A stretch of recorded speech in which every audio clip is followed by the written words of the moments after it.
শান্ত স্নিগ্ধ কোলাহল মুক্ত সমুদ্রের ঢেউয়ের আওয়াজ আবার যে কবে কানে আসবে ভগবানই জানে। আজকে আমাদের মন্দারমণির শেষ দিন। হ্যালো, আমি রুশ্মি। মন্দারমণি শেষ দিনের কিছু ভিডিও ক্লিপিং থাকছে আজকের এই ভিডিওটাতে। সকাল সকাল মা মেয়ে মিলে চলে এসেছিলাম সমুদ্রের ধারে। শেষবারের মতো সমুদ্রে একটু পা ভেজাবো। আর যারার এক কাজ সমুদ্রে এলেই বালি নিয়ে খেলা। ছোটোবেলায় আমরাও কতই না খেলেছি এরকম বালি নিয়ে। লাস্ট ইয়ার যখন পুরী গেছিলাম, যারা বালির ভেতরে ঢুকেই গেছিলো বালি নিয়ে খেলতে খেলতে। হয়তো ওর এই খেলার ভিডিওটা তোমরা পুরীর ব্লগে দেখেইছো। এটা নিয়ে অগন্তিবারও সমুদ্রে গেছে, আমিও গেছি। কিন্তু যত বাড়ি যাই তত বাড়ি যেন নতুনভাবে সমুদ্রকে দেখি, সমুদ্রে সময় কাটাই। কোনোবারই যেন মনে হয় না পুরনো লাগছে। শেষবারের মতো সমুদ্রকে টাটা জানিয়ে আমরা এখন যাব হোটেলে। সমুদ্রে ঘুরতে যেতেও আমার যতটাই ভালো লাগে, পাহাড়ে ঘুরতে যেতেও ঠিক ততটাই ভালো লাগে। যতবারই যাই না কেন যেন মনে হয় নতুনভাবে নিজেকেও চিনছি, তার সাথে পাহাড়কেও চিনছি, সমুদ্রকেও চিনছি। এসেই দেখছে সুইমিং পুলে কয়েকটা বাচ্চা নেমে পড়েছে। ব্যাস, ওকে আর ধরে রাখতে পারে কে? ও বায়না করলো যে মা আমি নামবো।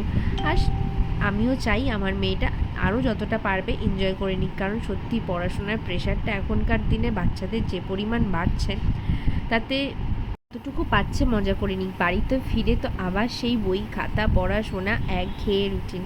চলে এসেছিলাম ব্রেকফাস্ট করতে, কিন্তু সবই শেষের পথে। নুডলসের জায়গায় চলে এসেছে পোহা। যাই হোক, লুচি, এই যে সব পা গুটিয়ে দিয়ে এখনো তো এইসব খেয়ে আবারও এদেরকে নিয়ে স্বর্ণালিকা চলে এসেছে সমুদ্রের ধারে। যারাকে দেখো জামা ভিজে যাবার ভয়তে জামাটা কোথায় তুলেছে। ও যখন বড় হয়ে এই ভিডিওটা দেখবে তখন আমাকে বলবে মা আমাকে কেন বকনি।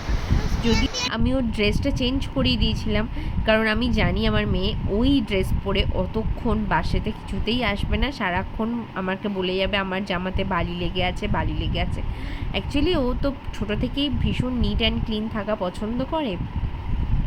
এখনও আমাদের টোটো দাদা বেশ খানিকক্ষণ সময় আছে, তাই সেই সময়টুকুও একটু রাইডস চেপে নিই। আমাদের বাড়ির পাশে পার্ক থাকলেও সময়ের অভাবে রেগুলার নিয়ে যাওয়া হয় না। দেখছো আজকে কিন্তু বিশাল ভিড় হয়ে গেছে। উইকেন্ড বলে কথা, আমরা তো উইকের মাঝে গেছিলাম, তাই তুলনামূলকভাবে ভিড়টা কম ছিল। আজকে শুক্রবার, তাই ভিড়টাও ভালো রকমই হয়েছে। চলো, আমাদের টোটো দাদা এসে গেছে। এবার লাগেজগুলো গাড়িতে তুলেই আমরা এখন যাব চাউলখোলা।